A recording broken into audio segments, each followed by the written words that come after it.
There are dire warnings that New South Wales will be hit by increasingly extreme weather. 2015 was the hottest year since climate records began. Figures show this July was the single hottest month in recorded history. Australia sweltered through its hottest spring on record. Climate change is now affecting every country on every continent. It's the rate that's of great concern.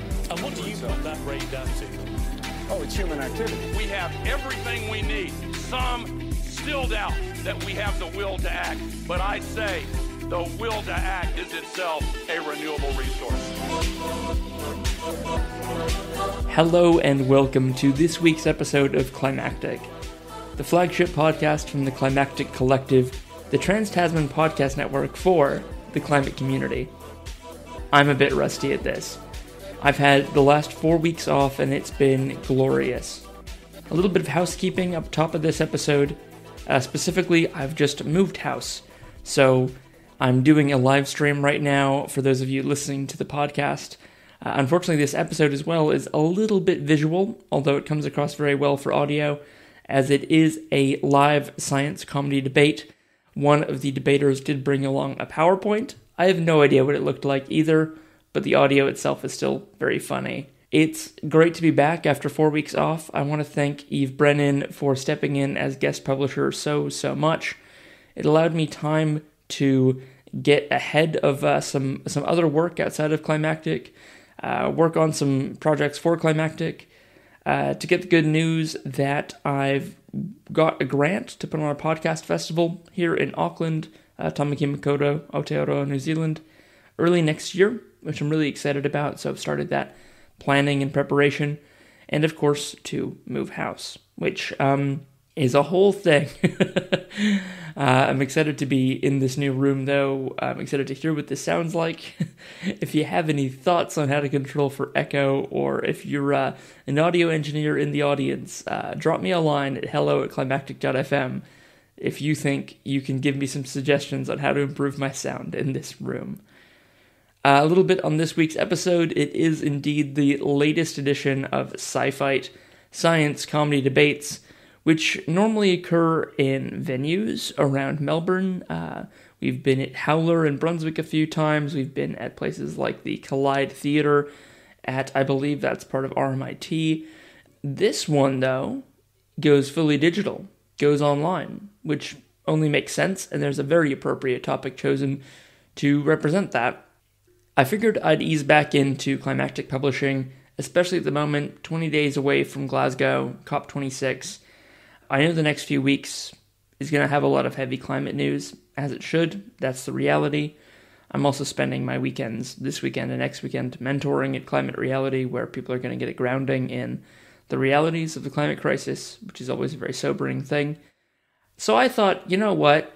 I'm going to start with something a bit fun, with some laughs, with some levity, and also a very pertinent topic to the climactic, which is not just climate, it's also, these are interesting times in most regards. A very interesting topic there of, should we upload our brains, our consciousness, ourselves to the cloud? It's a very serious topic, and it's handled in a very fun manner. So I think you'll enjoy this episode very much. Chuck your headphones on, go for a walk, wash your dishes, wash your dog, take your dishes for a walk. Do whatever you need to do. Take some me time, listen to this episode, and I'd love to know what you think of it. Alanta, who MCs these events and puts them all together, puts in so much work, and it's always an incredible output from her. An amazing panel of debaters on this one, just like every previous Sci Fight, which you can get over half a dozen of on the Sci Fight feed on Climactic. So if you haven't heard them all yet, I'd highly recommend it. And you can even hear events from before times where, large crowds of people gathered together in Melbourne. It's history. All right. Hope you're all well. Thank you for joining me. And I'll now hand you off to me to introduce Alanta to the episode. Hello and welcome to another Sci Fight science comedy debate on the Climactic Collective. Thank you for joining us for this podcast adaptation of a Sci Fight that took place on the 12th of August 2021. Appropriately, for the first ever online Sci Fight, the topic of this debate was, should the human brain be uploaded to the cloud? I'll now hand you over to the very capable, if not quite corporeal hands of MC Alanta Colley. Welcome to our very first online Sci Fight science comedy debate. Before we kick off, I would like to acknowledge the traditional owners of the land where we're holding Sci Fight today. For me, that's the Wurundjeri people of the Kulin Nation. And I'd like to pay my respects to elders past and present and acknowledge any Aboriginal people who are joining us on the line tonight. We're very excited to be here as part of Science Gallery Melbourne's Mental exhibition, which was supposed to open this week. I can't imagine why they didn't go ahead, but they will open soon. And if you've not heard of Mental, it's this fantastic exhibition that has over 20 experimental projects from local and international artists that reflect different perspectives on mental health, something that is very critical to all of us right now in our 37th week of lockdown. Please go along to Science Gallery Melbourne. The newly initiated who've never been to a Sci Fight science comedy debate before, basically what it is, it's a place where we bring together the sharpest minds in science and comedy, and we make them debate very critical issues in a very silly way, mainly by attacking each other. It's like a Wheeler Centre event that got drunk and fell down some stairs. That's how I like to describe it to people. My name's Alanta. I'm your host and adjudicator tonight. It's my job to keep this whole thing tracking forwards vaguely in the same direction, like a cat herder doing the Oxfam Trail Walker, with just as much misplaced optimism. I'm very excited to have this Sci Fight online. It's great for all of those of you out there like myself who are in lockdown, or if you're in isolation or quarantine, or if you just don't like other people very much, this is also a perfect way to join us. In addition, if you get bored at any moment during tonight's debate, if the adrenaline of potential technical issues isn't enough to entertain you, you can play a guessing game of just how many of the debaters are wearing pants at any given time. It will not be 100%. Now, we do have the chat function going throughout the debate. You are welcome to post comments in the chat, but just like our government receiving the IPCC report, there's a very good chance that your comments will be robustly ignored. So keep that in mind. Now, tonight's topic could not be more fitting for an online debate. It is, should we upload our brains to the cloud? And as the gap between what a human brain and a computer can do shrinks, we must ask the question, why not combine forces? For most of us these days, we're already relying on technology, the digital realm, to tell us where we're supposed to be right now, how to get there, and whether to expect a dental exam or a pap smear on arrival. Hope is not both. So why don't we fully commit to going entirely online? Computers do a lot of things better than us. They can focus better than us. Very rarely has a computer been switched off for scrolling Twitter. But as we increase our digital identity, have we overlooked the essence of what truly makes us us? Can a computer ever truly replicate the complex, flawed, random, magical inner world of human beings? For example, right now, I'm thinking about whether or not Indiana Jones ever took out travel insurance. Could a computer do that? Now, to convince us that, yes, we should upload our brain to the cloud, I would like to introduce the affirmative team for the argument for computers. We have joining us Matt Coffey, Rosa Zwire, and Wade Kelly. Can just hear the cheers in those living rooms across Melbourne right now. Affirmative. And for the negative team, we have Lyndon Ashcroft, Angus Gordon, and Louisa Fitzharding. Yeah. Before we kick off with the debate, I will check in with each of the debaters. We might start with you, Matt, if you can unmute yourself. Are you there, Matt? G'day. Welcome. This is your very first Sci Fight. It's great to have you here. Would you describe yourself as tech savvy? Kinda. I think it varies tech to tech. I think it varies. I'm right on the cusp of being in touch with the youth. I think when it comes to apps, definitely out of it. TikTok, no way. Everything else, kind of all right. What's the most important tech in your life that keeps you going? That keeps me going? Probably the phone. Got to have it on me all times. Good. Well, I hope tech is on your side tonight, Matt. Thank you very much for joining us. I'm gonna throw to Rosa. Welcome, Rosa. Are you there? Yeah. Hey. Welcome back to Sci Fight. Very lovely to have you. Wonderful to be here. I'm in my bedroom. I love my bedroom. It's great. It's all in the mind. Just imagine you're somewhere else, unless you want to be in your bedroom. You can be there if you want.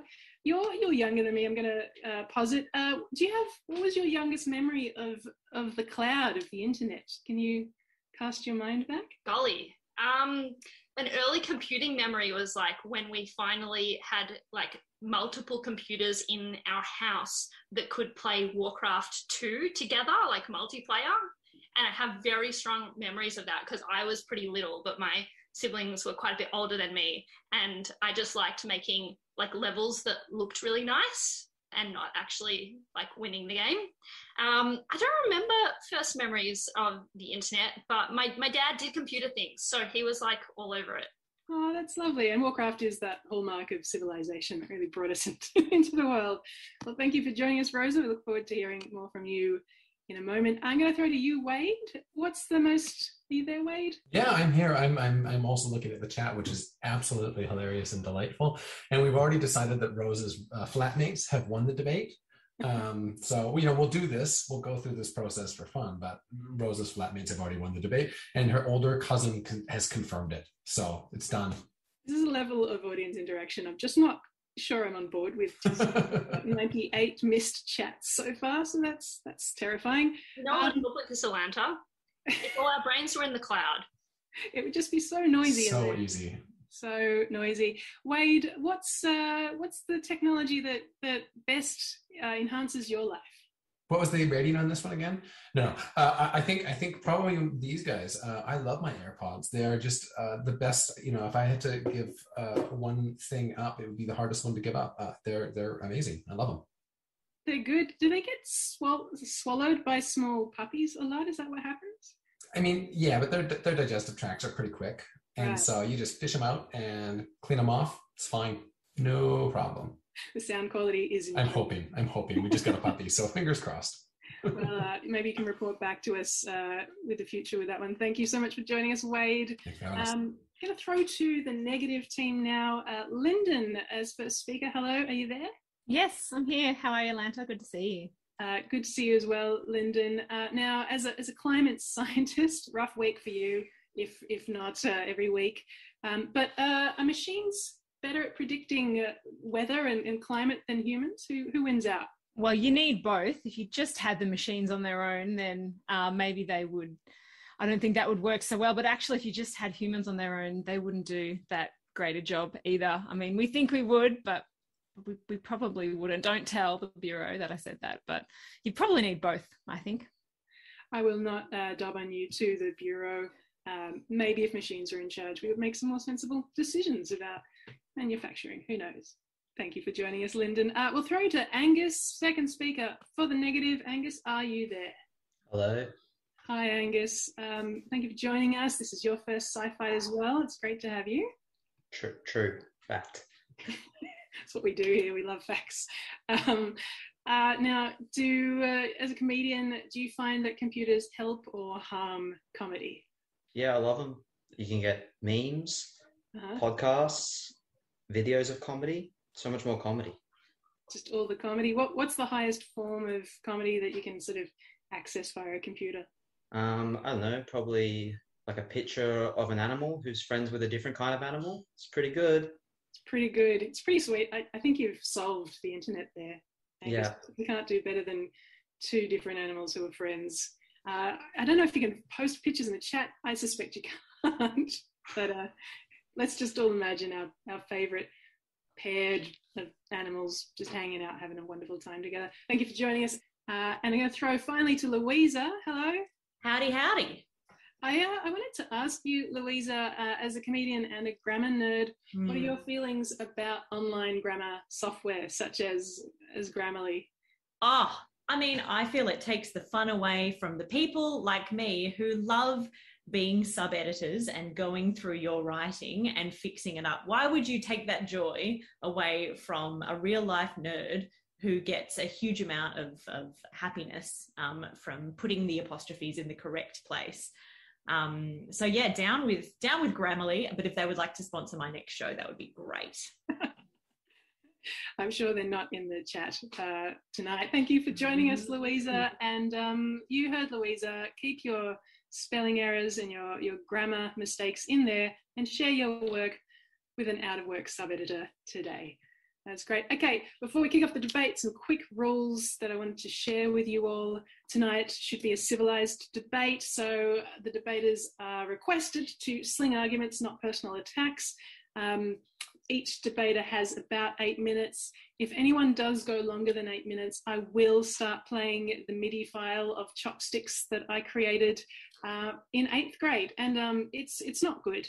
So just putting that out there.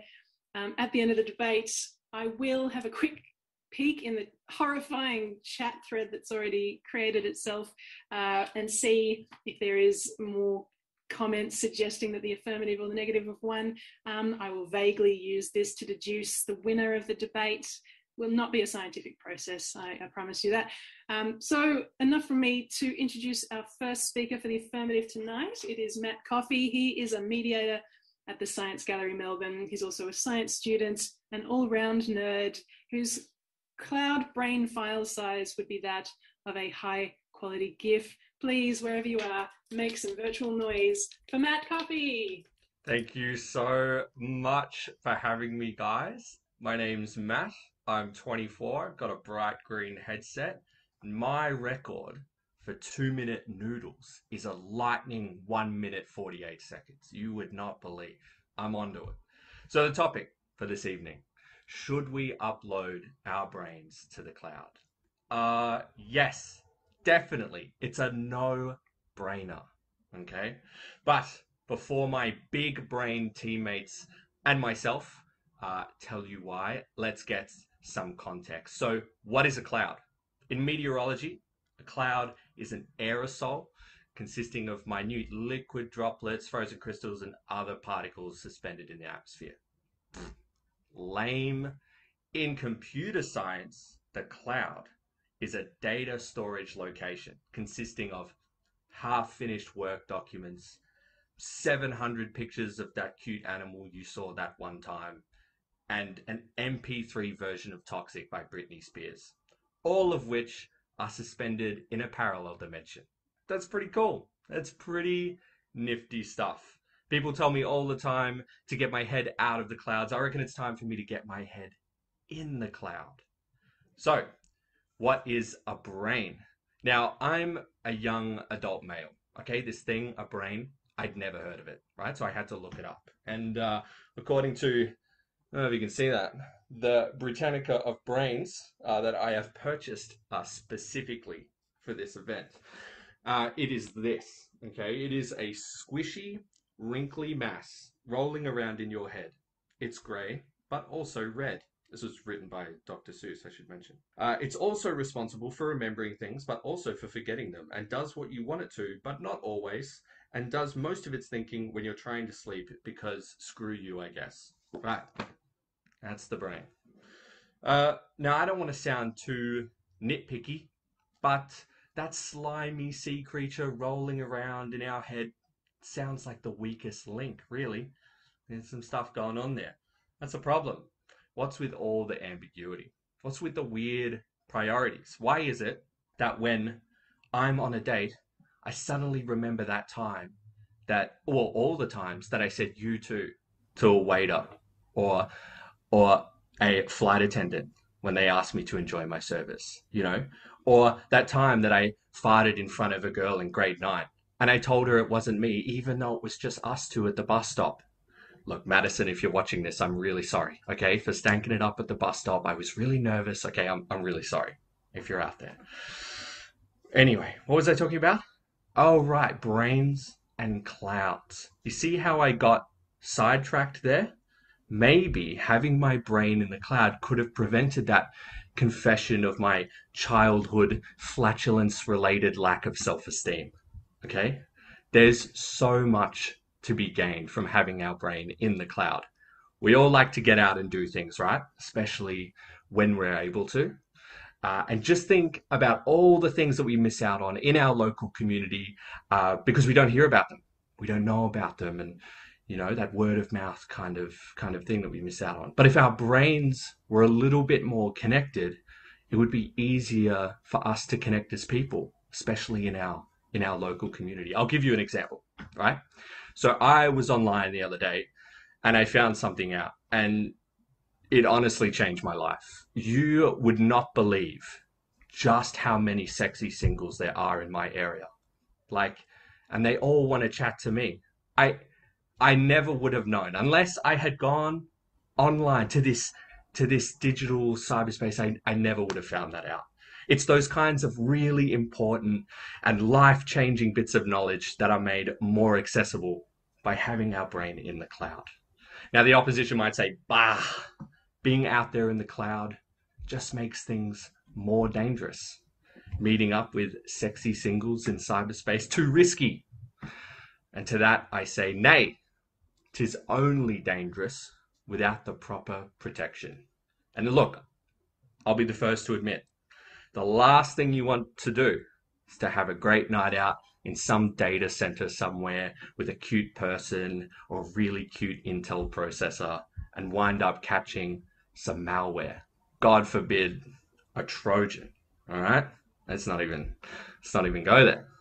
That's why you always got to take a firewall with you before going out, all right? There are always contingencies, always things to help, you know? But I'm looking at some of you guys out there. Don't be getting terabyte size unless that's what you need, all right? You're not fooling anyone, okay? Just keep it real. Now, I want to touch on something that's really, really close to my heart. My brain looks like a chicken breast. Like, it is smoother than Frank Sinatra sliding down a mountain made of butter. I have always dreamed of being of average intelligence, you know? And if I had a cloud brain, I could make that dream a reality. Molecular biology, easy peasy. Rocket science? Well, now I rock at science, right? Australian politics? Oh, look, even then I'm kind of doubtful, to be honest. But there's always hope. There is always hope. Point is, I can go from Schmeagol to some kind of human form of Google, right? But you might be thinking, Matt, I know you, buddy. You have the attention span of a puppy. And I would vehemently disagree with you, okay? My attention span is more like that of a slab of concrete, virtually non-existent, you know. But this is the old Matt that we're talking about. It wouldn't take me all that time to learn all of these things because the new Matt, his brain is in a cloud, okay? I can learn these things so much faster. I can learn faster. I can learn these things in parallel. And speaking of time, you know, my brain in the cloud, you know, living on a data center would be untouched by the hands of time. I'm talking about real immortality, living forever. And I know forever is a really long time, but how else could you ever get around to watching every episode of Neighbours, right? Full disclosure, I wrote that bit as a joke, but I'm genuinely concerned about how many episodes there are. There are 8,650 of them. That's almost more times than I've cried in the shower. Almost. It's pretty close. They're kind of like head to head going for the win. I definitely wouldn't feel so strongly about how many episodes are in that show if my life was infinite. Imagine all the possibilities. We could be anything. We could do anything. Albert Einstein once asked, and I quote, "Why doesn't the glue stick to the inside of the bottle?" I mean, that's kind of weird. Like, if the glue out of the bottle sticks to everything else, why doesn't it stick to the inside of the bottle? I don't get it. End quote. And, you know, he's kind of right. If you think about it, like, that is kind of weird. And maybe if he had a cloud brain, a super smart cloud brain, he could have figured out the answer to that. And none of us would be left wondering as to the answer of that question. I rest my case. Back to you in the studio, Atlanta. Well done. Round of applause, Matt. I'm just after the 8,000, what was it? 650 episodes of Neighbours, and then discussion about immortality. I don't know if the two of those belong together. Yes. We'll go forward from there. Thank you so much, Matt Coffey. Before we go to our next speaker, I will very quickly share with you all the science news of the week. The story that came out this week was about astronauts at the International Space Station will soon be receiving a very unusual guest known as the Blob, which sets off into orbit next Tuesday. So something to look forward to. Physarum polycephalum has long fascinated scientists as a slime mold. It is an unclassifiable organism. It's neither plant, animal, or fungus, and it's actually a single cell which it has multiple nuclei, and it just grows without ever dividing as a yellow spongy mass. And it lacks a mouth or a brain, which does make it a perfect candidate for the Nationals Party. It first appeared on Earth around 500 million years ago, and it's done very little since.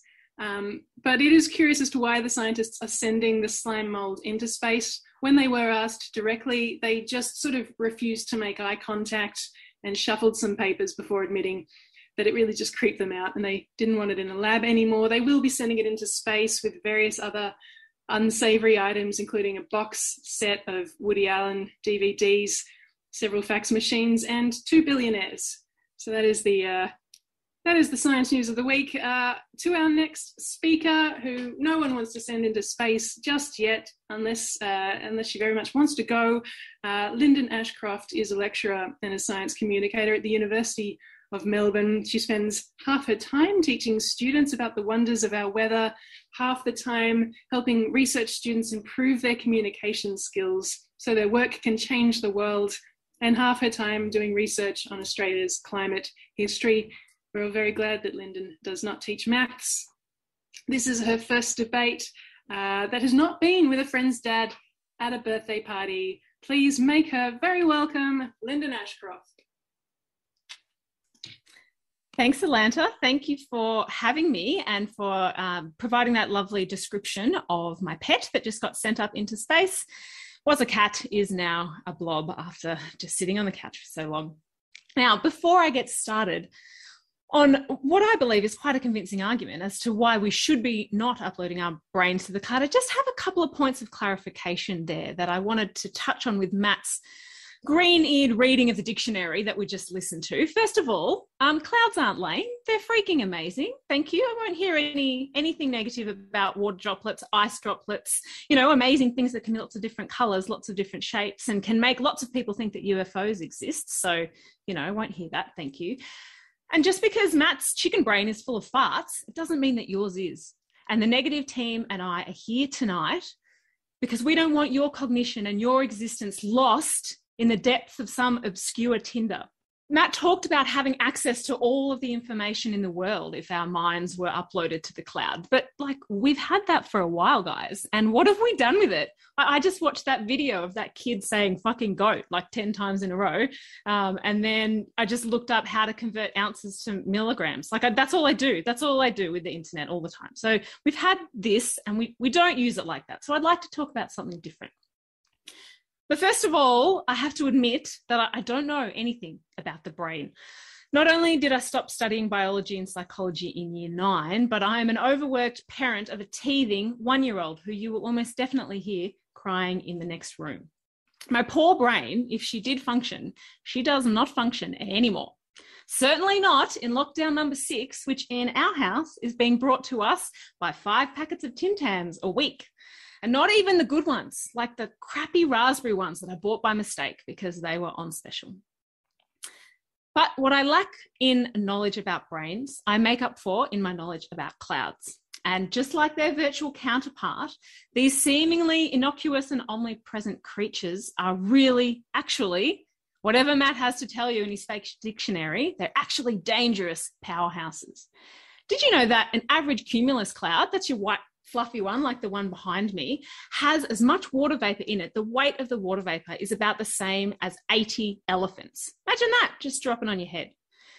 The winds inside the towering cumulonimbus cloud that brings our storms, brings our thunder and lightning, those winds are strong enough to break a jet. Broke a jet clean in half. And did you know that clouds are present at almost all natural weather disasters? Is that a coincidence? I don't think so. Don't go messing with clouds. That's my moral. And just like the virtual cloud, we think that we understand our physical clouds, but we freaking don't. We freaking don't, okay? This week, the IPCC, as Alanta said, released their latest assessment report. None of the 3,900 pages in that report have any material that is worthy of a science comedy debate, unless you guys want that kind of laughter that then really quickly turns into crying and then you get really salty ice cream in your 2 liters of ice cream that you're eating every day. We're all pretty familiar with those tears right now. The report talks about the past, right? It talks about how temperatures are higher now than at any time in the last 125,000 years. And the report talks about how carbon dioxide levels are higher than at any time in the last 2 million years. That the Earth's in a whole lot of trouble and it's all our faults and we really have to do something about it. I'll pause for a second now, if you like, if you want to just go and empty out those tears from your ice cream. Everybody okay? All right. But the report also talks about the future and how it could look. Obviously, climate scientists are intelligent, sexy, amazing creatures, but we're not miracle workers. We know heaps, but we can't say for certain exactly what this day is going to look like in 60 years and exactly what the future will hold. Just like a COVID positive removalist from Sydney, the future can take a lot of different paths. Topical. The reason I'm telling you this is because there are 2 main sources of this uncertainty. The first one is humans. We're the obvious wild card, the biggest source of unknowables, unknown, whether the graphs are going to go up like this, up like this, up like this, maybe, if we're really lucky, up and then down again. So what are we going to do? Are we actually going to do it? Or are we going to do it quickly enough? Now, you know by it, I mean, get rid of this rubbish government and crack on with becoming a powerhouse of renewable energy and saving the planet. But when and how that's going to happen is a real source of wiggles and grey room in the graphs that we're seeing. But the second source of uncertainty, that's right, it's freaking clouds. Those ephemeral jerks, they're floating up there right now, mocking us with their ability to travel more than 5 kilometres. We still don't know heaps about what they're going to do in the future. We don't know how they're going to form. What part of them are we made out of water? What part are we made out of ice? Are there going to be more of them close to the ground and so they will keep in more heat? Are they going to be more higher up in the atmosphere so they'll bounce back some of the sun's energy from the earth and maybe cool us down? Are they going to stay in the same place or are they going to move around? Are they going to rain more? Are they going to rain less? There's so much that we don't know. We just don't know. Even with the help of all the fancy computers that the positive team are going to keep talking about. So my wonderful tracksuit pant wearing audience, I ask you, would you really trust what is left of your brain after what's even remotely left after 18 months of sitting on the couch and eating bad sourdough? Would you trust what is left of your consciousness with a human-made cloud? These 2 sources of unknowing, these 2 sources of uncertainty, are you going to trust those 2 things mushed together with your very existence just because it makes it marginally easier to order pizza on your phone? No way. Not for me. No, thank you very much. To me, deciding to leave our brains to the cloud in some Zuckerberg-developed universe is not only dangerous, but it's defeatist. I think that if we commit our brains into the virtual world, it'll mean checking out of this very one that we're all so desperate to get out into right now. I don't know about you, but apart from the 60 hours that I was in labour, and what a break that was, I've been living in a largely virtual world for the past 1.5 years. And look, it's great to see you in any form that I can get. Welcome to my house. It's lovely to have you here.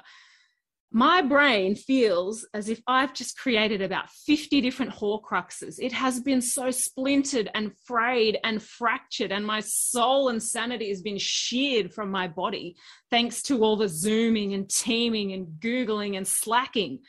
Oh, why? Why would we want more of this? Why would we choose this?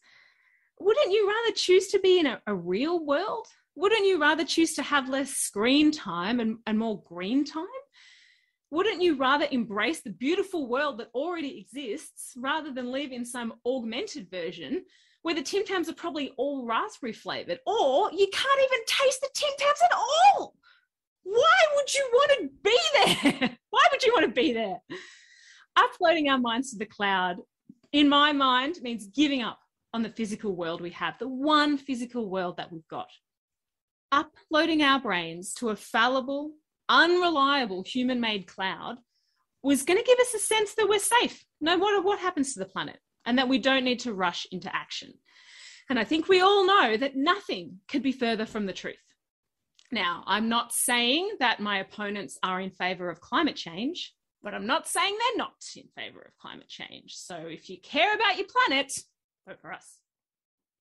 I think we need to be here on this earth, fighting rather than giving up. We need to keep our brains right here, not up there. We don't need to upload our brains to the cloud. We need to keep our heads in the clouds. Thank you. Round of applause for Lyndon Ashcroft. I am starting to get a cumulative picture of the mental health of our debaters tonight, and it's not looking good, I've got to be honest. It's pronounced cumulus, Atlanta. Oh, no. I do deduct points for puns. I just do want to be clear about that right now. That was not in the rules, Atlanta. It's a universal rule. Everyone knows that. In that case, I'm going to need to rewrite my whole speech. So I'll see you guys. So quick break. We'll see everyone in about an hour, I guess. Oh dear. It's actually quite nice. Normally in Sci Fights, I only get to look at the back of a debater's head while they're debating. So I'm actually really enjoying seeing faces. It's not a joke. It's just a fact. Thank you, Lyndon. That was great. Very quickly, in some more science news before we go back to the other team. A report was released this week that apes have been observed starting and ending interactions just like humans do. So that's good news. The scientific team analysed 1,242 interactions between bonobos and chimpanzees, not between in groups, finding that apes would frequently gaze and use signals to initiate and or end exchanges. And humans are have been shocked this week to learn that we're not the only species who partake in social niceties, raising questions about whether the chimps also make inane small talk about the weather, the local football team, or the declining quality of bananas. The apes' opening gestures do include touching each other, holding hands, or butting heads, which scientists do say definitely does get someone's attention, but shouldn't be attempted with strangers at the local supermarket. They did also find, which I found interesting, was that the closer that the chimps actually were to each other socially, the shorter the lengths of their exchanges were, or they just didn't even bother with the social niceties. So if a chimp is rude to you, know that it means that he considers you a close personal friend. And now a close personal friend of mine is our next debater. Rosa is a real human person who is not commercially affiliated with any tech companies offering consciousness upload services, which is a very weird way to introduce yourself, Rosa. The lady doth protest too much. Mostly, Rosa uses her very much in her body brain to make creative educational experiences. She dreams of a future where maths isn't a dirty word, but promises not to make it happen with a brain software update. She currently works at Science Works, where she occasionally makes small children cry by squashing liquid nitrogen-cooled rubber ducks. But she tells us it is all for science. Please welcome to the stage. It is Rosa Zweier. Hey everyone, this is weird.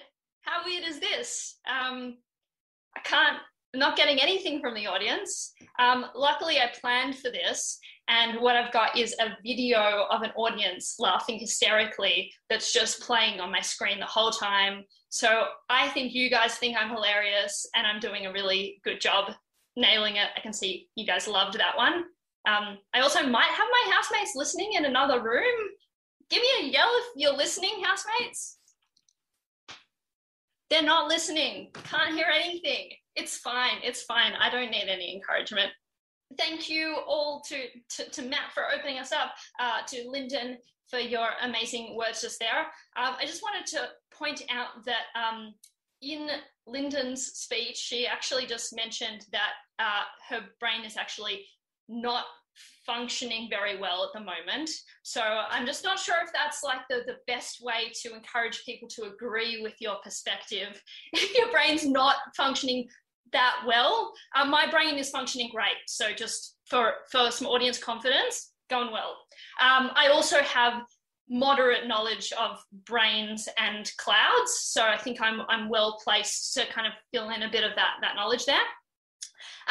We will be addressing a bunch of the points that Lyndon has brought up. I'm going to leave some of that to Wade, who will be talking about it. But you have this idea that we don't know everything about clouds. They're very, very confusing things, but I'll come back to that in a minute. And this other idea that we're giving up on the physical world, but we are not proposing giving up on the physical world at all, as you'll see in my talk. So when we're talking about uploading our brains to the cloud, so like I'm thinking about this like our devices. So we have phones and computers and things like that, and that's the hardware. And then there's the software, the data, and that is what goes up onto the cloud, but we still access it through all these different devices. So what's cool about that? Well, there are lots of things that are cool about that. One is that I don't need any particular one device to be able to access that stuff. It's just around and I can access it from lots of different places. So I was actually thinking about this and I was like, this is amazing, right? Because we can upload our brains to the cloud, but we can also download our brains into other bodies. Because our bodies are like the devices, so we can actually download into other bodies and experience what it would be like to be in a different body. Have a think about this for a second, because this is awesome. Has anyone here, quiet audience, I'm sure many of you here have wanted to experience what it would be like to be in a different body. So me, classically, as you do when you have an upcoming talk you need to give, I spent some time in the middle of the night lying in bed awake thinking about this. And I was like, what would I actually do if I could download my brain into another body? There are so many possibilities. And this is what popped into my head, and I stand by it. I reckon I would just download my brain into the body of a dog. This would be so good. Like dogs, they get pats all the time. They hang out in the sunshine. They roll around in the grass. They get cuddles. No one asks them to do tax returns. It's a really, really good time being a dog, I think. And I think that is a pretty good reason to be able to upload your brain into the cloud and download into a dog. And then, so I would be this dog, but then I realized I would actually be the only dog that has like a pure mathematics degree, which would be so cool.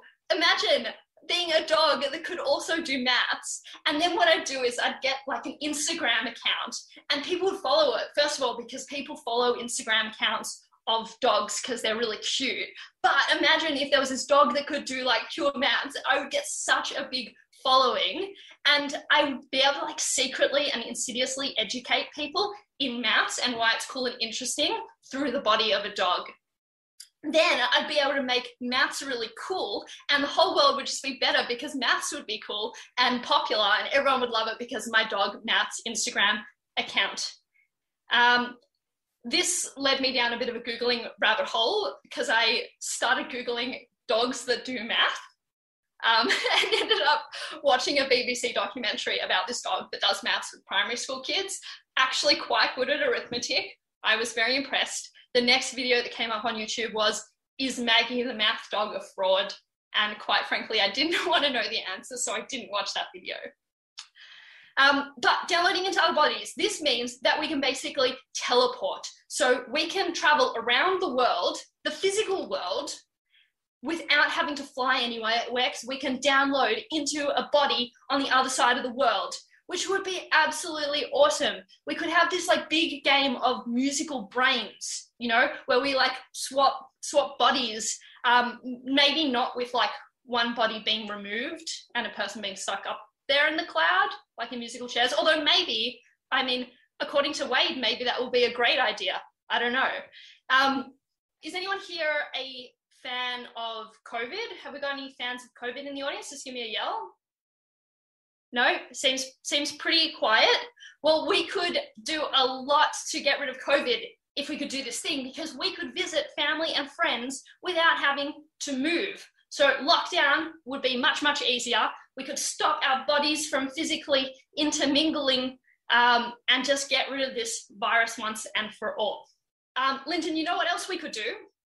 We could study clouds so well, because one of the big problems with studying phenomena in nature is that you can't see where they are and like catch them at the right times. But if all of our brains were in the cloud, then someone could just send you a notification saying, there's this crazy cloud right here, right now. You download into their body, study the cloud. We would further the knowledge about clouds so much. I think that would be great. Another major benefit of this is not only could I put my brain into other people's bodies, but other people could put their brains into my body. This is good because I don't know about you folks, but I don't like to exercise. Not a big fan. Recognize it's very good for my body. I should be doing it, but I don't love to. But there are people out there who love exercising. I could get someone to work out my body for me. They could download into my body and do the workout for me. And then when I download back into my body's just like super fit. And I could just pay them, or like, I don't know, like clean their toilets or something. I don't know. I could exchange, like we could do an exchange. So this possibility of jumping bodies also has, some interesting possibilities for sex. I'm not going to elaborate on them. I'm just going to give you folks a few seconds for your weird brains to work out what that one, if you want. Yep. The other thing we're going to be able to do is one day we're going to be able to download into robot bodies. Now, this is terrifying, right? Terrifying? Are you terrified? You should be. But I read an inspirational quote on the internet, and the quote said, "Do the thing you fear and keep on doing it." We all know that you should listen to motivational quotes on the internet, so clearly downloading our brains into robot bodies is a good idea. So another benefit of cloud software is this ability to do backups, to do version control, to have multiple people editing and viewing the same documents at once. You know, the Office 365 suite that you've all used for the last year and a half since we had a global pandemic. So one thing that I love about this is that we're going to be able to track changes on our brains. So upload your brain, see how it changes over time with multiple versions, and you can compare those versions. And this is great because humans are self-obsessed. We love knowing about ourselves and understanding how we work. And if you could track changes on your brain, I'm sure you would. The other thing we can do is you can restore to a previous version. Right? So like you take an update of your brain and then some things happen and you're not happy with the effects it has on your brain. You can go back and just restore to a previous version. You got version control. Suggested changes and recommendations. So obviously you don't want to give many people editing access to your brain, but you could potentially invite psychologists to review your brain, make some little comments, maybe some suggested changes there. But yeah, you want to keep that editing control probably pretty tight. Two very, very small side points is that one is that we're going to be able to solve the greatest mystery on Earth, the mystery of deja vu. See what happened in the brain when that happens, which I'm excited about. And we'll be able to remember our dreams, which is just like a side fun thing as well that I'm excited about. Now, for my final point, I just want to point out how much better this debate could actually be if we uploaded our brains to the cloud. So what I could do is I could go to the uploads of the funniest saved brains on Earth, and I could run the topic through those brains and see what jokes they generate, and then use those jokes in this debate. I could also run simulated audience testing on all of your brains. So you could upload a version, I run some jokes through, we iterate a little bit, and then when we do the actual debate, it's just super duper funny. So in conclusion, if you don't actually think that we've been that funny or made very compelling points, then you should vote that we should upload our brains to the cloud, because if we did, then our points would be better and our debate would be funnier. That's all from me. Thanks. Round of applause wherever you are. Rosa Zweier, the single most compelling argument in human form for ethics committees on every planet, every part of the planet. That was utterly terrifying, Rosa. Thank you for your absolutely crazy and terrifying picture of what could potentially await us in the future. Whew, I was genuinely getting stressed as you kept rattling off more and more ways we could upload and download brains and edit them. Terrifying stuff. All right, I'm going to throw to our next speaker. It is our second negative debater. The night it is Angus Gordon. He is the winner of the Best Newcomer in 2017 of the Melbourne International Comedy Festival. He was also the winner in 2015 of Raw Comedy. He's been accused of whimsical nihilism, of deadpan comedy, and his shows include flashes of horror, surrealism, tragedy, which he is described as treating with wonderfully flippant apathy. Ultimately, it seems unlikely Angus will be offered a role on Play School. Without further ado, please make some noise wherever you are for Angus Gordon. Hello, everyone. I'm actually very nervous to do this because I think I'm the only person on tonight who doesn't have a university degree. Like, I've got a Cert 3 in hospitality, brackets cleaning, close brackets. I think someone was saying how COVID's really bad. I actually love it. It's really good for the cleaning industry. It's actually heaps more cleaning to do. So, I don't know. Rosa was saying that she thinks that uploading your brain to the cloud will make sex better or something. I don't know. So I feel like it's pretty optimistic. You know what I mean? Because I don't even really like sex now as it is. I think it's pretty gross. But it could always be like a lot worse. You know what I mean? It could be a lot grosser. Like, instead of having one sperm, you could have instead of having like millions of little sperms, you could have one really big one. You know, like it wriggles out like an eel. Instead of a condom, they give you like a net and a harpoon. You've got to go fishing. Yeah, it's gross. I hate it. I'm haunted by that idea. All right. I've cheated a little bit. I did a PowerPoint. I don't know, man. I didn't know anything. I got really confused about what this debate was about, so I'm very embarrassed now. We should not upload our minds to the cloud by Angus Gordon. Clouds are water in a gas state. Brains are a wet solid. Brains and clouds do not mix. So that's our brain, the watermelon. That's the ground, the hammer, and the guy swinging it, that's gravity. No good, brother. I don't even think this is up for debate. I will not debate with anyone who wants to put my brain in a cloud. If you're watching this, I've been captured by the computers. They're using a deep fake of my image to deliberately throw this debate. It is important that we do not go back our human forms. Whoa, I don't know how that got in there. All right, little joke. Now, if you're referring to the cloud as a network computing facilities providing remote data storage and processing services via the internet, then it is also a bad idea. Time for the serious comedy debating. Like I said, I'm a comedian. Like, I don't know anything, you know what I mean? I don't have a degree. I don't know anything about clouds. I don't know anything about brains. I don't know anything about computers. But like all comedians, I will not let that stop me from presenting very dangerous misinformation. I did a tiny bit of research for this. According to the French neuroscientist Nicolas P. Rougeau, minds have evolved to control bodies. Like, you can't have a mind without a body. Like, it doesn't work in the long run. So that's like a body without a mind. This will not keep going. Scientists tried this experiment during the French Revolution. History of French neuroscience, very interesting. Our minds are mainly about processing sensory information. And within days of no longer being able to have any sensory information, like, people no longer are able to produce coherent thought, and they experience auditory and sensory hallucinations.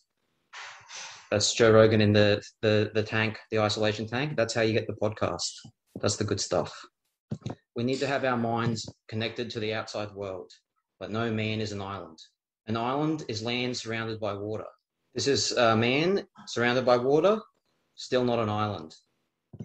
I don't want to go into that. It's actually too gross. Rosa was saying earlier, you can download our bodies. That's not the debate. The debate is, can we upload the bodies? There's no downloading. That's outside the parameters of the debate. So most of my talk is about how it would be no good to be on the internet all the time. I think we can all agree that the internet is not good.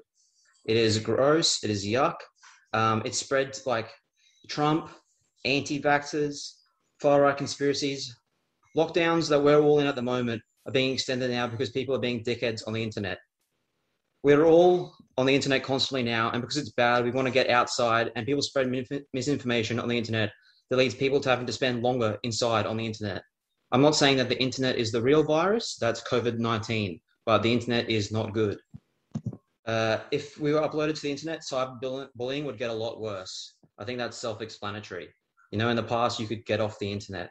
As an aside, I haven't watched that recent documentary about Britney Spears, but I think this guy was right. Everyone made fun of him, but we should have left Britney alone. She's been controlled. Everything is on the internet, is recorded forever. Matt was saying that he farted in front of a girl on the bus stop, and now he keeps remembering that. No, I just forget my whole life. I don't remember anything I've ever done. That's the easiest way to get through. If you're on the internet, then it's already recorded. If you're me, I just forget. People say it's better to forgive than forget, but it's actually a lot easier to just forget than forgive. The internet gives people really bad, like, body image. You know what I mean? Like, it's really bad. You look at social media too much, and, like, you know, you just feel like you don't, like, live up to the people you see on Instagram. But the thing is, the pictures aren't real. They've been photoshopped, auto-corrected, spell-checked. And, like, when you're all on the internet, you're going to feel even worse when you don't even have a body to compare yourself to. You know what I mean? And neither will they. They don't have a body either. Like, the whole thing's fake. Also, when I Googled image of human woman for that last slide, these were the top 2 results that came up. Like, that's not a human woman. It's happening now. AI is taking over. It's too late. This debate doesn't matter. It's too late. It's happening. It's going on. Another thing that'll suck on the internet, when you're on the internet all the time, is, you know, when your friend texts you like a meme and you don't really want to respond to the meme. But, like, if you're on the internet, what are you going to say? Like, I've been busy in the physical world doing other things. They know. They know that you're just checking your phone. The only thing worse is going to be when you send something to them and you know you've just been left on read. Like, that's going to suck. Also, if you're uploaded to the internet, you're vulnerable to hackers. You know, not all hackers are heroes like Julian Assange. Some of them are also alleged sex criminals like Julian Assange. Oh my God. Once your mind is hacked, your identity can be stolen, your personal information sold to the highest bidder. You can be transported into a puppet for one of those spam Facebook sunglasses viruses. Remember them? Or you'll be able to talk about to your friends, it's like this great deal. You got on designer sunglasses, and your friends are like, I'm a mind in the cloud. I don't need sunglasses. I don't have eyes, a nose, or an ears. Or as I call them, the holy trinity of face sunglass architecture. And then you're going to be like, oh, it's like an NFT thing. You know what I mean? Like, it's an NFT thing. And they're like, what's an NFT? And then you've got to explain, like, it's this technology. It's powered by the blockchain. And now you're even more annoying when you were just a virus trying to sell sunglasses to people. And finally, even the thing that people think is good about the internet, I think is bad. Like, people love pictures of cute cats and dogs. That's actually very triggering for me. Like, because I got a dog during lockdown for my anxiety, right? But get this, my dog, he doesn't give me any respect at all. I get no respect from this dog. Like, get this, my dog, he bit me. And then I tried to go to the doctor and complain, and the doctor wanted to have me put down. Just joking, obviously. They put the dog down. I felt so bad, though. Felt really bad. Like, the doctor, he gave me a second dog. And this dog, like, he doesn't respect me at all. Like, even less respect than the last dog. Like, get this. This second dog, he started putting peanut butter on his balls. Like, I'm not going to fall for that again. You know what I mean? Smooth. Yuck. I'm a crunchy fan. All right. In conclusion, just accept death. It's going to happen. Like, your brain... People also, this debate, I don't know, like, I read a few articles. I read, like, a bunch of articles for this. And then half the articles are like, this can't happen. This will never happen. It's impossible for this to happen. Like, we could just debate anything. We could be like, should we put our brains in the blender so we can live forever? Like, it's pointless. Outside, it doesn't matter. Just, you're going to die, accept death. You know, the skull is the best place for the brain. It's the best. It's Lindy, it's trad, it's traditional. It's going to crack. Your brain's going to rot. But that's going to happen to everyone. And life is about learning to deal with that. Thanks very much, everyone. Have a beautiful evening. And I hope we've furthered the cause of science. Round of applause wherever you are for Angus Gordon. Oh dear. If you're not enjoying tonight, please do come back to our next Sci Fight. Should we put our brains in a blender? That's a topic that we will be exploring. So tune in for that one. We are up to our final speaker for the affirmative team. Make you happy or sad, or you may have absolutely no opinion about that. Let me introduce Wade Kelly. Dr. Wade Kelly's passion is helping other people share their passions. He is Nerd Boss for Nerd Night Melbourne, an excellent night that you should get along to when you're not here with us right now. He helps academics mobilize their research into practice to generate an impact and make a difference in the world. The hope is it's a positive difference. He loves storytelling, old typewriters, a good kitchen knife, and board games only complicated enough to pair with wine. When he's not dreaming of visiting his family in Canada, you can find him complaining about not getting to see his family in Canada on Twitter. Wherever you are, make some noise for Wade Kelly. Thank you so much, Alana. Thank you so much for all of the speakers as well thus far. I'm really enjoying it. Some of the chat I'm very much enjoying, but I'm going to be blocking that while I talk for the next little bit. Angus, you said that you want sex to be a little less gross. Just imagine for a second if there were no moving parts. I think you would love it. I mean, the internet, it's not a person punching a horse. That really happened. That didn't happen on the internet. That happened in real life. If we uploaded our brains to the cloud, we couldn't punch horses. Angus, sorry, but if you don't like the topic, that's not an argument for the debate. I don't like the topic. Just to be clear, we were told there were no videos or presentations. So just imagine if we'd uploaded our brains to the cloud, everyone would have gotten the same set of rules and the debate would be fair. Now, Lyndon brought up the IPCC report, 3,900 pages in that report.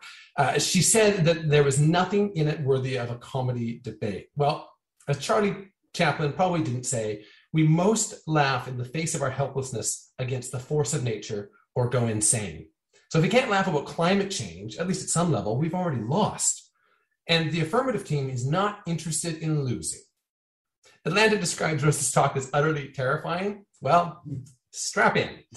The IPCC report came out just a few days ago, and it says that we have until 2030 to turn the climate ship around. But like a child with a cast on a sheet of ice, you know it's not going to end well. The future is constrained by limited resources. We all know this. But we watch the Great Barrier Reef being bleached and bushfires killing 1 billion native animals. And then the government invests in coal like they do. It's like we're all in a disaster movie where the town sheriff refuses to acknowledge the gigantic spider eating all the cattle. Like, we can all see it. Too many just choose not to acknowledge it. So natural disasters, they're increasing in frequency at an alarming rate. But we're like goldfish. Well, we're not like goldfish. Goldfish have longer memories than we seem to. Our survival is not, as billionaires like to tell us, in the stars or on Mars. The future, my friends, and I did practice that part, is on silicone. Your brain, my brains, all of our brains will be preserved forever on silicone. This is the way to save the Earth and reverse the effects of climate change by getting rid of humans. So this is Sci Fight. So I did some math, or maths with the Australians in the audience. The average adult requires 8,700 kilojoules of food a day. That's 3.175 million kilojoules a year per adult. That's 20 quadrillion kilojoules of food a year to feed the world's population, the adult population. Now, I don't know about you, but that sounds scary because it's a big number. So at our current trajectory, the Earth will have more than 11 billion people by 2100, and the Earth simply can't sustain that. So no, we shouldn't upload our brains to the cloud. We must upload our brains to the cloud. The Earth can't sustain that many people. It can sustain about 7 or 8 billion people. So we have to knock off about 25% of the population. You've seen with the rapidity with which vaccines were developed that science can respond when there is a looming disaster. And there is a looming disaster. The population time bomb is ticking. And the solution, uploading our brains, say 50 years and older, to the cloud. Easy peasy. So now you're wondering, how does this plan work? Well, simple. Up until 49, you're working on vegetable farms, server farms, wind farms, all of the farms. So Lyndon, so much green time before your screen time. Then on your 50th birthday, there's a big celebration as your old-fashioned analog brain is retired and converted to a deluxe, digital, encrypted, redundantly backed up super brain to live on for all of forever. The whole operation, too, it's carbon neutral. Okay, so the excess bodies are burned to power the server farms being run by those under 50 within a circular economy. And because I said circular economy, if you have a drink in your hand, you have to drink it. Because that's the rules. That's what you signed up for. It said in the little tiny print, circular economy, you drink. All right. Now you're thinking, how horrible for our parents and our grandparents. What sort of Logan's Run hellscape is he proposing? Listen, I'm just 12 years away from what I'm calling disestablishment. But I'm not worried, not in the slightest, because of two simple words. Unlimited internet. Unlimited. Do you know what that means? It means there's no limits. It means limitless. And we all know full well the trust that Australian people have in their internet service providers. So imagine this unlimited future backed by the NBN. There's the promise of, sorry, I'm just helping the negative team on this one. The promise of uploading our brains to the cloud, where once you can travel in an instant, where you can hit a virtual sleep button and be guaranteed a perfect 8,000 to 4,000 hours of sleep every night. Now, the negative side, they're going to tell you about the joys of physical touch and physical contact, but they have clearly never had their grandmother kiss them directly on the mouth. It's so wet. So wet. Now, we romanticize these things, but do we really need them? I haven't seen my parents in over 2 years. And given the opportunity, I'd be thrilled to meet them in the cloud. Frankly, we should have started doing this years ago. Just imagine how useful it would have been if we'd had Einstein's brain pumping out some more formulas, or Steve Jobs leading us to the next digital revolution. Of course, we should upload our brains to the cloud. The cloud is the future. The negative team, they want to hold back progress. They want to hold back society. They want to hold back you. They bought into the Hollywood spin of what the future holds, and it's always bad. But no one can predict the future. All we can do is embrace it. And so when the time comes to upload your brain to the cloud, and it will come, all 86 billion neurons translated into bits and bytes, I encourage you, the audience, the voters, to not be a Luddite. Rather, embrace the future and save the planet in the process. Thank you. Wait, Kelly, everyone. The topic has just got darker and darker as the night has also got darker and darker. Who knows what lies ahead in this debate? We're going to find out extremely shortly as we move to the third negative speaker of this debate, Louisa Fitzharding. Now, Louisa is an award-nominated actor, comedian, and grammar nerd. She is criminally punny, which I have feelings about. It's too late to act on them now. She recently hosted Lost the Plots, a literature game show at the Melbourne Emerging Writers Festival. She appears regularly in the much-loved improvised comedy troupes The Big Hoo-Ha, Impromptunes, Spontaneous Broadway, and The Soothplayers, and completely improvised Shakespeare. She's done a whole bunch of Shakespeare, and she is currently touring her solo show, Kama Sutra, which you should definitely all go and see. Please make some noise for our final debater tonight, Louisa Fitzharding. Hello, everyone, and hello, the esteemed audience, very esteemed adjudicator, and not quite as esteemed affirmative team. Just before we get any questions about it, I just want to establish that, yes, like Mrs. Frizzle from the Magical School Bus, I do have an outfit for every possible Sci Fight topic. This one, of course, being covered in clouds. Now, the affirmative team seems here to think that uploading our minds to the cloud would be awesome, just like the Matrix. But I'm here to tell you that it would be terrible, just like the Matrix revolutions. But before I get into the main reason why we can't upload our brains to the cloud, I would just want to rebut a few points made by the affirmative team. We have Matt Coffey clearly went first. He said there's a bunch of sexy singles in his area. Matt, you don't need the cloud to tell you that. You can get them straight from Woolies.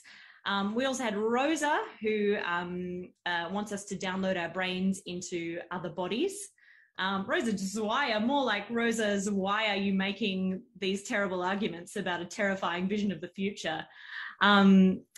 Look, she wants to live inside a dog and is expecting that she would still be able to run an Instagram account as a dog mathematician. Now, I'm just here to tell you that would not add up because we all know she would never be able to help anyone out with her homework because she would just eat it. And then we moved on to Wade. Wade is somewhat correct in his Thanos-like vision that if we kill all the humans, we can potentially reverse climate change. But there's one key reason why euthanizing everyone at the age of 50 would not work, and why essentially nobody would want to do that, which makes it very hard to convince people. Seriously, we shouldn't be uploading our brains to the cloud, even if we're able to accumulate all of the knowledge. We shouldn't anyway. Now, here's the reason. Because if you make a copy of your brain, you don't magically transfer your consciousness to that copy. You are still you. You are still the first original you. Now, I want you to imagine something. Have a little thought experiment. So imagine that you have been offered the opportunity to upload your brain to the cloud. You have saved up all of your money. You go to your appointment, get inside a machine that is way more advanced than any MRI machine that we have today. So just like impossibly so. It would need to be so accurate, and we do not have that technology. So anyway, I digress. You get your brain scanned and a copy is made and then uploaded to the cloud. And then what? You pay the bill, which is unlikely to be covered by Medicare, or if it is, the gap would be huge. And then you go home and you think about what you're going to have for dinner. You've just spent all your money on uploading your brain to the cloud, so you probably shouldn't get Uber Eats tonight. You go home to your flat. Your cat has done a poo on the floor and your off-brand Roomba has smushed it all over the house.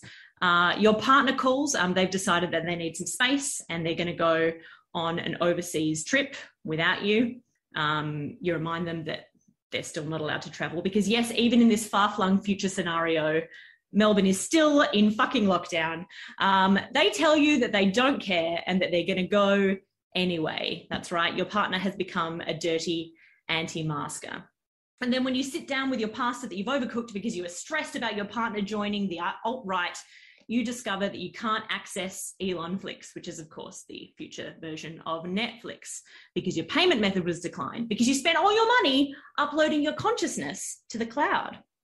And all this is still your life. You yourself don't actually get any benefit from having your brain uploaded to the cloud. You are still you. Yes, there is a copy of your consciousness floating off in some digital world, but your life essentially remains the same, except that now you're a fair bit poorer. So Matt said that he wanted to watch every episode of Neighbours, but it wouldn't be him watching Neighbours. It'd be his brain clone enjoying all the adventures of Toadie and the gang. And this is the real reason that brain uploading just doesn't make any sense, because we don't stand to benefit from it. In fact, we stand to lose a huge amount.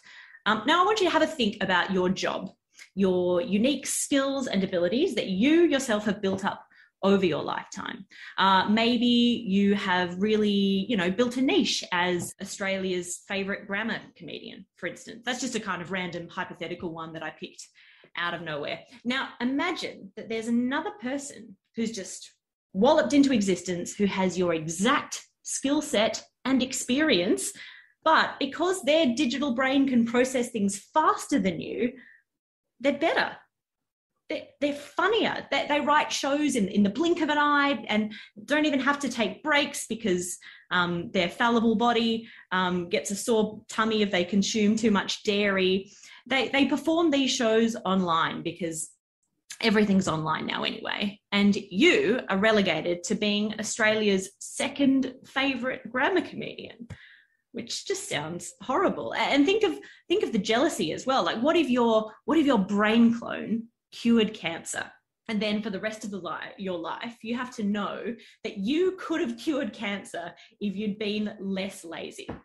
Cancer, yes, would be cured, but at what cost? So what you've essentially done here is you've created a clone of yourself. And we've seen in plenty of 90s comedy movies just how fraught that can be. It's just it's not going to make it any easier for you to romance Andie MacDowell. And since that clone is digital as well, you miss out on the best part of having a clone, which is obviously having sex with yourself. That's right, this person will be your doppelganger, but you will never experience the unique joys of having a doppelbanger. So Wade argues that we should all do this when we hit 50. 50? That is so young. Oh my goodness. I just don't think we're going to be able to convince people to take that step in their life where they essentially are euthanized and they, you know, have someone else live on their life for them. When we can stay here on this earth, put these companies to task and hopefully reverse climate change by ourselves. Fingers crossed. Now, in conclusion, I would implore you all to use your brain and vote for the negative team. As Lyndon says, we don't want less screen time and more green time, especially when we can't trust these unreliable or, dare I say, nebulous clouds. And as Angus says, the internet is terrible and extremely hackable, and no one likes fake Ray-Bans anyway. So please don't create a digital clone who's going to drain your money, steal your life, and ruin your chances with Andie MacDowell forever. Thank you, Atlanta. And applause, Louisa Pittarding. Well, friends, that brings us to the end of the debate. Now, there's a lot has been laid out there this evening. We've heard a lot of wild and incredible and absolutely terrifying ideas about what might eventuate if machine and man were to merge into one. Lots happened, so I'm going to quickly summarize a bit of what I managed to glean as what happened this evening. Now, Matt Coffey kicked off.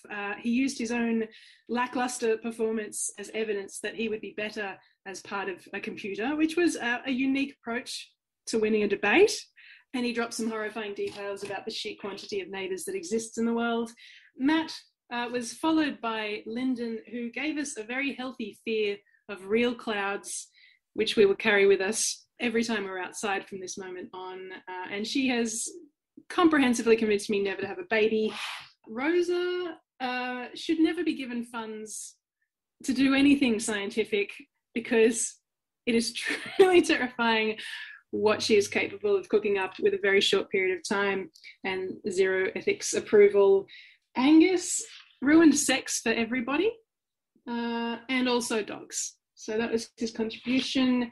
Wade asked us to imagine sex without moving parts, which did help me understand what I have been doing wrong all this time. Yes, and he did present the argument that if we conducted genocide, that could prevent climate change, despite the fact that preventing climate change, the main driver of humanity has been so climate change doesn't cause genocide. That seems like a pertinent step to have missed. And then Louisa showed us an improvised slideshow, which is not something I have ever seen before. It was very impressive. And got some neuroses off her chest. So that brings us up to now. Before we go to a bit of an audience vote, if we can call that, I've been half keeping an eye on the chat. There's a lot about raspberry Tim Tams and people yelling at each other, but I've mainly just been ignoring it, as I promised I would do. I do want to throw quickly to the debaters if there's anything that you would like to spruik while we've got our audience still with us. Maybe Louisa, did you want to start? Yes, I had a series of my grammatical musical comedy show, Comma Sutra, that has been delayed due to the Melbourne lockdown. But if you head to my Facebook, which I'll pop in the chat, you can follow and find out when the next seasons will happen. So yeah, keep an eye out. Thank you, Louisa. Wade, did you have anything? Yeah, we've got two more Nerd Nights this year. The next one is on September 15th. It's at Howler in Brunswick, and we're just watching with bated breath, hoping it will go through. We've had 3 other ones this year, and we've managed to somehow get them in between lockdowns, so maybe it's the magic. So fingers crossed we'll be able to see you at Howler in Brunswick on the 15th of September. Thank you so much, Wade. I'm looking very quickly. Rosa, Lyndon, Matt, Angus, do you have anything you wanted to spruik? I'm doing some stand-up shows at Comedy Republic in Melbourne on the 24th, if the lockdown's ended by then, 24th of September. And if you check my Twitter, there's some short stories online if you'd like to read them.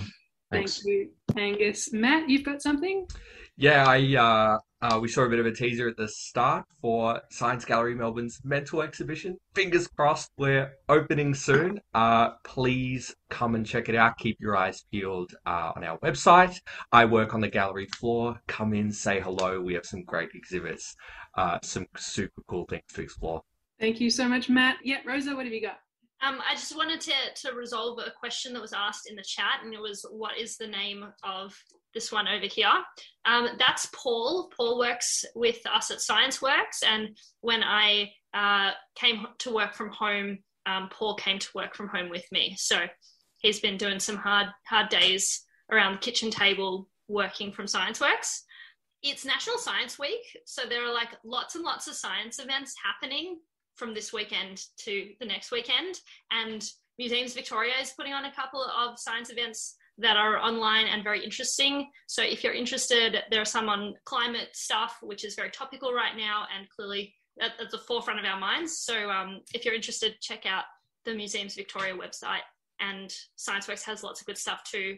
Nothing online in the immediate future, but in September we're doing Astro Hour. So if you like stars and planets and stuff, and want to learn about space travel, come along. That was a compelling pitch there. Thank you, Rosa. I am now looking at the chat window, and it is fairly horrifying in there. If you wanted to type in the chat now, if you thought the affirmative or the negative were the superior team, this is the time to go see who's got more people. This is upsetting. It's actually quite upsetting to watch. I don't know why I thought this was going to work. I just feel like I'm about to have some sort of epileptic fit. Someone said raise hand is better. This is hilarious. Yeah, it probably is better. I don't know how you managed to see that. The chat was just going so fast. I can count. I'm not going to count. But I am glad that we're now not discussing raspberry Tim Tams. But Rose does have a math background, and so you're able to extrapolate based on what you're seeing in the chat quickly in your head, right? Rose, a quick formula, and you know that the affirmatives took it, right? Yes, I have speed reading abilities, and I'm just doing a quick tally, and I'm pretty sure we have it. So this is a science debate, not a maths debate. Yeah. Boys, you want to argue whether maths is a science? No, that's... I like that somebody who's out there is counting them. Someone said 30 for the affirmative, 35 for the negative. Stand on steam, I agree. Stand steam. Yes. I am never doing this again. It's horrifying. Look, I'm going to close the chat window because I much prefer audiences who sit in the dark and laugh at the appropriate time, mainly because they don't come up with better punchlines to our jokes than we do. It's been quite an illuminating evening. I am going to use my dictator skills to declare tonight's debate. The winners of tonight's debate, I'm going to give it to the negative. Yeah! Oh. You can, if you disagree with my ruling, you can bring it up in the chat, and I, as the host, can just not read the chat. It's been an absolute pleasure. Can I have a round of applause wherever you are for all of our amazing debaters tonight? You've all been such an incredible, it's been such a pleasure. Thank you for striving through the adversity of a lockdown to be part of tonight and sharing all of your neuroses in the form of jokes. It's been an absolute pleasure. Before everyone heads off, I just want to do a huge thank you to Science Gallery Melbourne for making tonight's event happen. If you want to see Mental Exhibition, as Matt mentioned, you can jump on melbourne.sciencegallery.com to, I think you book yourself in to go into the exhibition now.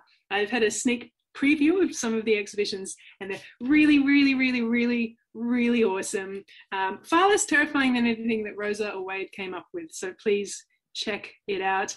And if you've had a nice evening and you'd like to see another Sci Fight when we talk about whether or not we should put our brains in a blender, or whether or not Rosa should be a dog, please jump on scifight.com.au and sign up to our newsletter. It's been an absolute pleasure, I think, being your host this evening. So thank you for joining us, and good night, everybody.